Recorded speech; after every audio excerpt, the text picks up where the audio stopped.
राखणदारला मांडण्यासाठी आम्ही वेगवेगळे प्रयत्न करतोय. आम्ही आता इथे माझा एक आर्टिस्ट मित्र बसलाय, अक्षय आणि आर्चिस्ट. तर हे दोन आर्टिस्ट आहेत जे स्कूल ऑफ आर्टचे. तर आम्ही मिळून एक कॅलेंडर लॉन्च करतोय 2026. राखणदाराचेही कॅलेंडर आपल्या देवळात लागायला पाहिजेत. आणि राखणदारचे कॅलेंडर मला देव नाही दाखवायचा. राखणदाराचे आम्ही 12 वेगवेगळ्या महिन्यांचे 12 कोकणातल्या देवराया घेतलेल्या आहेत. गोव्याच्या बॉर्डर पासून ते आपल्या इथे मुंबई पर्यंतच्या अशा वेगवेगळ्या 12 देवराया, त्यांचे 12 इकॉलॉजिकल हॅबिटॅट.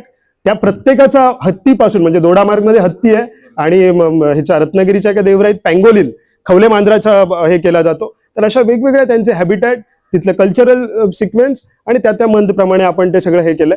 तर मला असं वाटतं की आता अशा पद्धतीने सतत मांडायला लागेल. कारण तुम्ही इथे निसर्गाची भक्ती करणार बरोबर आमच्या समोर, आणि तिकडे जाऊन तुम्ही अजून कोणाची तरी भक्ती करणार. ते 2-2 देव तुमचे ठेवू नका, एकच देव ठेवा.